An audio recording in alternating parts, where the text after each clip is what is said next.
Hey guys, what's going on? Coach Andrew here. My camera's a little low. So, I just fired 2 of my clients. What did you just do, Andrew? Let me elaborate. So, I'm running a beta test for my Coaching Conversion Blueprint course, which is a brand new self-study online course with video lessons, worksheets, coaching calls, screen share tutorials, a membership site, Facebook group, the whole shebang. And I'm testing it. I'm running a beta test. So I'm running small groups of about 10 to 12 people through it. And I'm going to do this about 4 to 5 times. Each group is going to get an updated, newer draft of the course. And these people are going to give me feedback on the course. They're going to let me know what they like, what they didn't like, ask me their questions, critique it. And I'm going to give them coaching calls every single week to make sure that they understand the material and that they get the results that they want. They're also getting a hugely discounted price, and when the final course launches, they get the whole thing at no extra charge. It's a great way to test a new program or product that you're launching, right, without running crazy expensive paid advertising with no testimonials, and you might end up wasting a bunch of money on a webinar or a sales page that flops. This is a great way to give the client some real incentive, give them some real, some real close attention and some bonuses to make sure that it's a good deal for them along with the discounted price. And that's a great way to give yourself leverage and protection so that you can test your product, right, and do it fairly and ethically, and then launch the final product when it's done with more confidence and, again, ethically, because you have testimonials and you know it's a good product. So I've been doing this, right, for over a month now. And my first wave of beta testers are moving past Unit 3. They're almost at Unit 4. And I have 2 beta testers who, against my own better judgment, I allowed into the beta test for free because they were past clients of mine. They were people that I worked with almost a year ago who went through my program. They didn't really get the results that they wanted. And to be honest, I just felt bad. These were clients who were Door C and Door D clients. They didn't do what I told them to.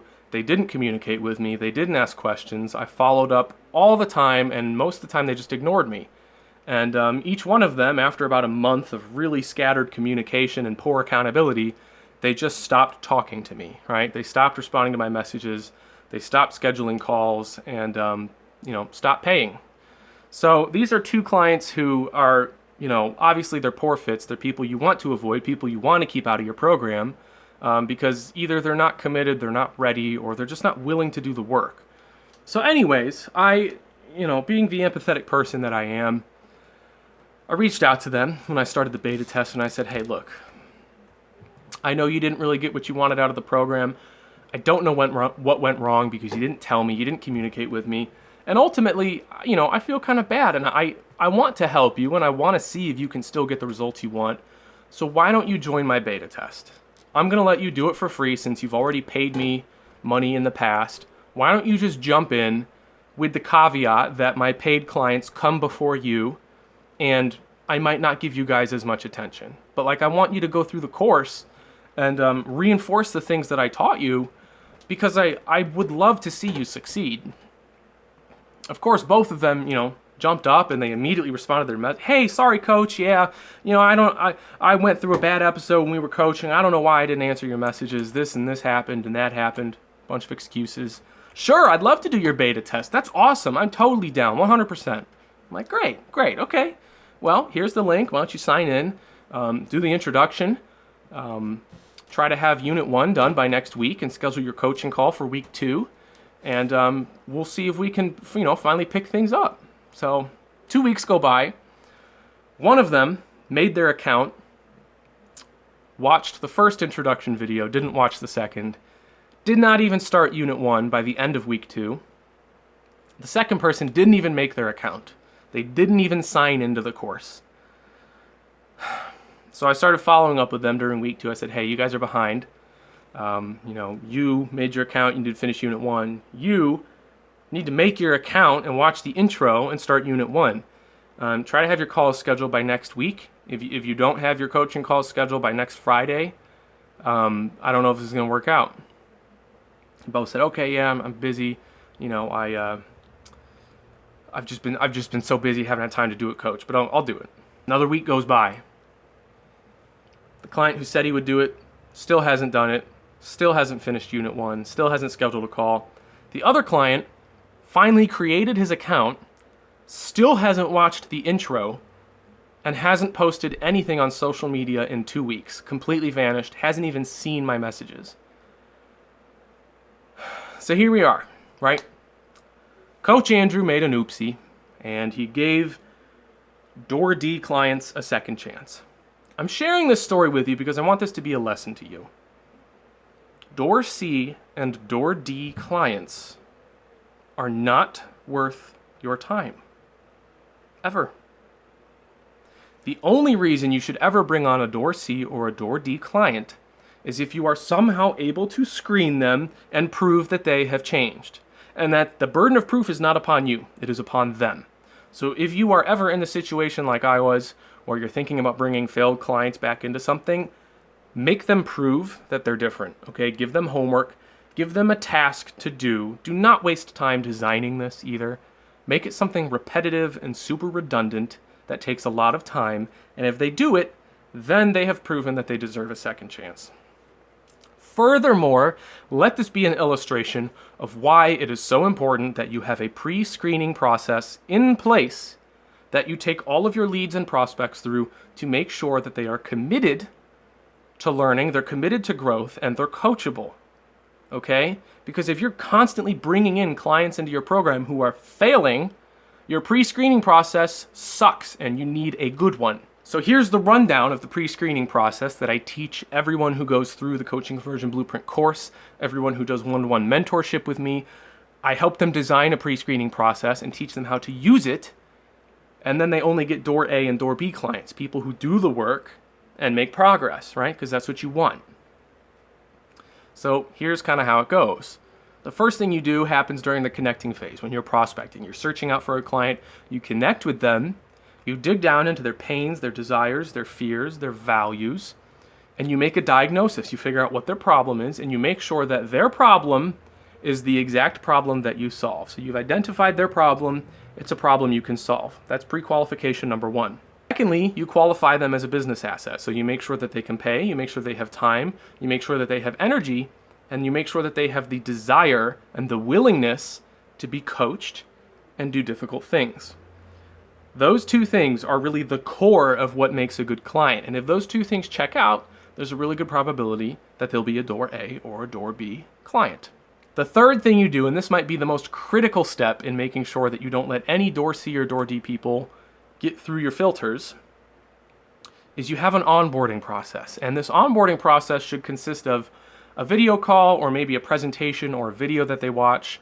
And in this video, you set conditions and expectations. These are very, very, very important. You can do this before the client pays. You can do it after they pay. I recommend before they pay. You go over conditions and expectations. But you set conditions, and the conditions are this. I will only coach you if you do A, B, and C exactly as I say it. Furthermore, I will also do X, Y, and Z exactly as I say it. If you do A, B, and C, and I do X, Y, and Z, you will succeed. But you have to do A, B, and especially C, right? So, you can fill in the gaps, whatever you want. You could say A is like you do the work, you check in every day, you schedule your call every single Friday, and, figure out what those are for your particular coaching program, your offer. What are the essential things that each client must do to succeed? You pre-frame that and you set it as conditions, okay? You make the client agree to those conditions, or the prospect, if they haven't bought yet, you make them agree. And then you lay out expectations. Okay, so this is kind of like your disclaimer. You agreed to my conditions, great. Here are my expectations, and here are your expectations. I expect you as a client to do A, B, and C. And you as a client should expect X, Y, and Z to happen, right? And this is where you basically set contingencies. So you say, I expect you to tell me when something is confusing or you don't understand. I expect you to tell me when something bad happens in your life. If you get fired, if you fight with a friend, if you fight with your spouse, if your mom said something mean to you and you're feeling sad today, you better frickin' tell me, because that's going to affect your success. And as a coach who is guaranteeing your success, that concerns me. Okay? Set those expectations, because door C and door D clients are insecure and they don't like to talk about their problems. They want to look perfect in front of their coach. They don't even know why they're hiring a coach. They want to look okay. They don't want to talk about their problems with their coach. They want to look successful for their coach. That's not what you're here for. Set the expectations. Additionally, during the expectations, you're going to want to let them know that things might not always go as planned, right? So think about some common problems that have happened with clients in the past. What types of unexpected problems have they encountered, right? What types of things have gotten messed up and what problems have had? Just let them know, hey, you could do A, B, and C. I could do A, B, and C. We could follow the program. Some things still might go wrong. So just expect road bumps, right? And let them know, like, hey, this is going to be hard. This is going to be challenging. It's not going to go perfectly according to plan, okay? You set your conditions, you set your expectations. If the client agrees to those, make them sign a little paper, a little contract saying they agree. They understand and accept your expectations and your conditions, right? You do that, you diagnose their problem, and you pre-screen them and pre-qualify them that they have time, money, energy, and willingness. You do those three things, you'll avoid as many door C and door D clients as is possible. Only exquisite liars and sociopaths will make it through that filter, okay? I just gave you guys a whole section out of my Coaching Conversion Blueprint course for free, so I hope you enjoyed this video. If you want to learn more, if you want more help with your pre-screening process, or if you want more help with your productivity mindset, you want more help with your business foundations, your niche, your clarity, your branding, your social media, more help with your sales process, lead generation, traffic generation, funnels, websites, execution, income producing activities, all of it is in the Coaching Conversion Blueprint course, which is available now in beta, right? The third wave of beta testers, the fourth wave of beta testers is starting next week, okay? So if you want in, leave a comment down below, send me a message, send me an email, I'll get you into the beta test, okay? If not, the rest of you guys will have to wait until fall. I do not have an official launch date set, but you'll have to wait until then, and you'll also have to fork out 3 times as much money because the final price is going to be higher because it's going to be a polished product that is complete and proven, and it's going to have been tested by over 50 coaches and consultants just like you. So if you want to be part of the test group, let me know. If not, you can stick around, wait for the final launch, and you know what? If you leave a comment right now before it launches, and then when you want to buy the course, you send me a screenshot of that comment, I'll give you the discount. It's fine. But anyways, I hope that was helpful. If you want more content like this, more business coaching content, and if you want more lifestyle, productivity, mindset, life coaching style content, subscribe to my YouTube channel. I'll put the link somewhere in the description if you're not watching this on YouTube. But subscribe to the channel, check out my website, www.andrewwuellner.com. You can learn more about who I am, what I do, and what services and products I offer. And as always, we'll see you guys in the next video. I love you all. Take care.